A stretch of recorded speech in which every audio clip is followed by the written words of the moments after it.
මං ඊයේ රාත්‍රියේ බණ කිව්වා ඔය කැලණිය පැත්තේ තැනක සෑහෙන පිරිසක් හිටියා ළමයි නෑ.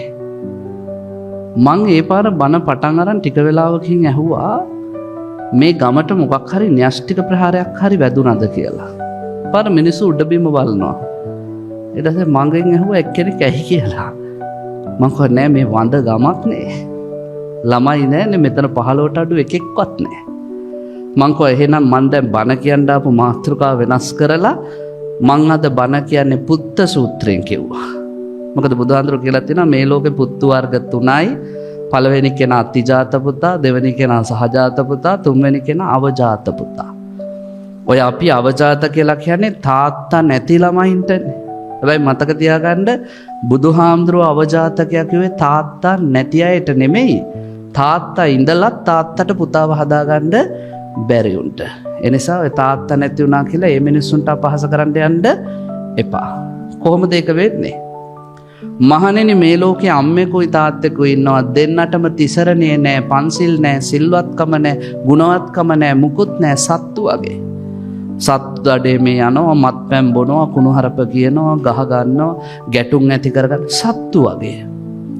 එහෙම අම්මෙක්ටයි තාත්තෙක්ටයි දරුවෙක් ඉපදෙනවා පන්සිල් රකින්න තිසරණේ සමාදන් වෙන පුංචි කාලේ ඉඳන් පන්සල් යන.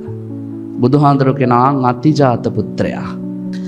ඊළඟට අම්මා තාත්තා හොඳට සිල්වත් ගුණධර්ම රකින්නවා, ඊළඟට පන්සිල් සමාදන් වෙනවා, ශ්‍රද්ධාවන්තයි. එහෙව් අම්මෙක් තාත්තෙක් හැඩගස්සනවා දරුවොත් ඒ විදිහටම. අම්මලත් පන්සල් ආවා දරුවොත් එනවා. අම්මලත් දන් දුන්නා දරුවොත් දන් දෙනවා. අම්මලත් සිල් රකින්නවා දරුවොත් සිල් රකින්නවා. බුදුහාඳුරෝ කියන සහජාතයි. ඒ දෙමව්පියන්ටම සරිලන දරුවෝ අපිට සමහර වෙලාවට පන්සල් වල දායක සභාවෙත් හම්බ වෙනවා. අම්මා තාත්තා කරපු දේවල් එහෙම්මම කරනවා. සමහර දරුවෝ අම්මා තාත්තා මැරුණත් කියනවා ස්වාමීන් වහන්සේ ඒ දීපු දානේ එහෙම්මමයි. ඒ කරපු වැඩ කොටස එහෙම්මම ඒව නවතින්නේ නැහැ.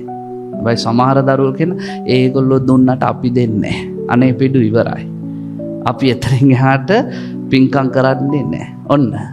ඒගොල්ලෝ තමයි බුදුරජාණන් වහන්සේ කියන්නේ අනිත් જાතියයි. සහජාතයි කියන්නේ අර ගුණේ එහෙම්මමයි.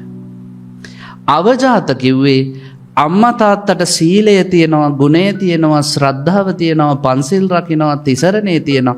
හැබැයි ඒ අම්මා තාත්තගේ දරුවන්ට සීලයක් නැහැ, ප්‍රඥාවක් නැහැ, සිල්වත්කමක් නැහැ, මොකවත් නැහැ.